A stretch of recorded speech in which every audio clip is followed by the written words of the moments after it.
$7,500 to help police track down a murder suspect.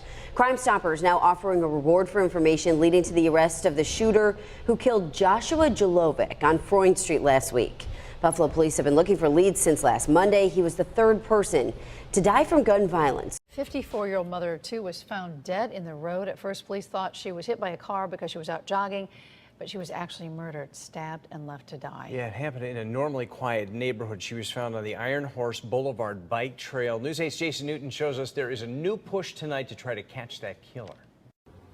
Police in Simsbury called a press conference today to announce new developments in the case of Melissa Milan, who was killed. I'm sad for her family. She had a family, she had children. It's very sad.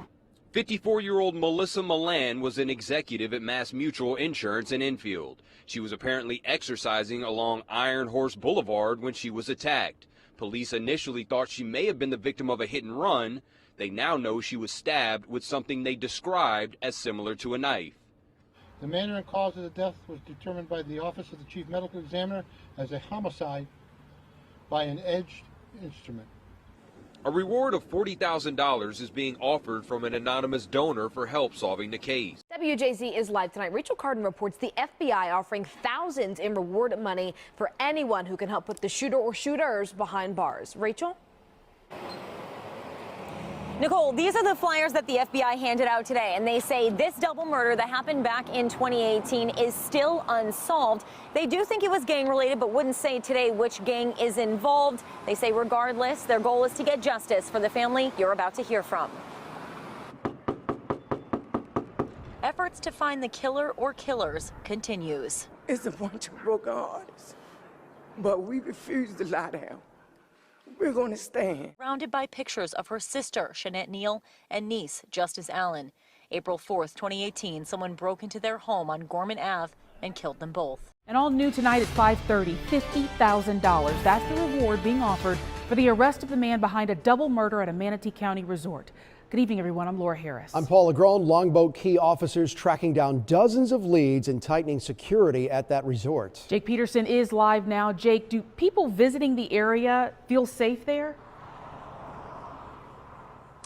Right now, many of them do, and that's because of this. If you take a look behind me here, they have a Longboat Key police officer stationed outside of the Zoto Beach Resort. The chief says they have another reason to feel optimistic. Several groups out here have pitched in, and there's now a large reward to catch a killer. We're working very hard on it.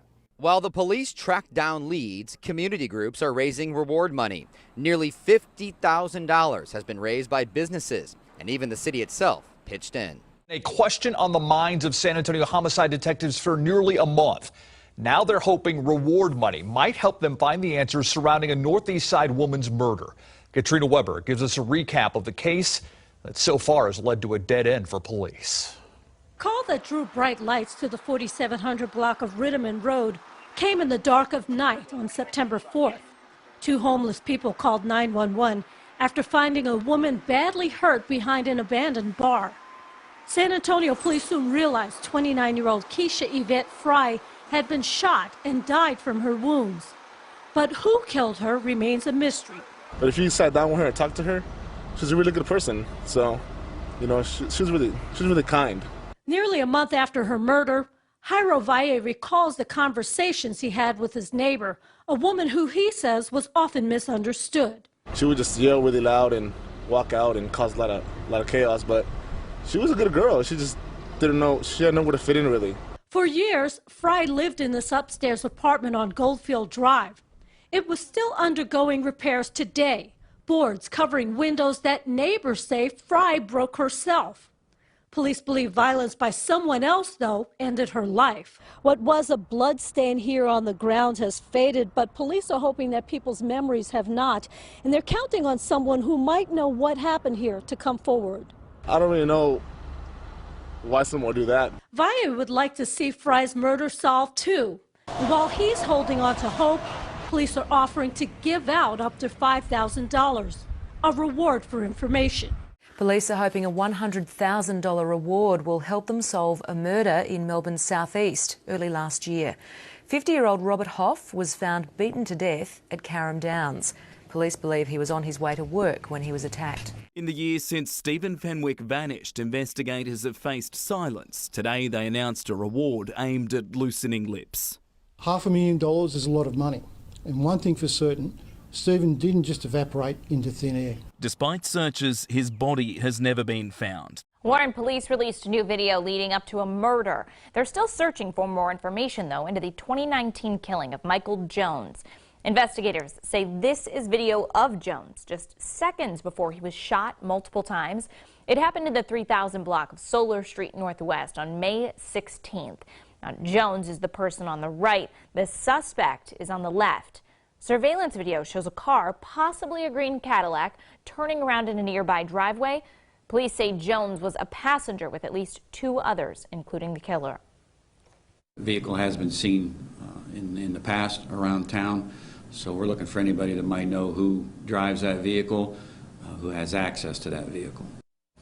Mackey says Jones' family deserves closure. Crime Stoppers Youngstown is offering a $5,000 reward for information. Let's hope that a reward will lead to the clue that they need to solve an 11-year-old Cincinnati murder case. Justin Moore was 19 when he was shot to death in September of 2007.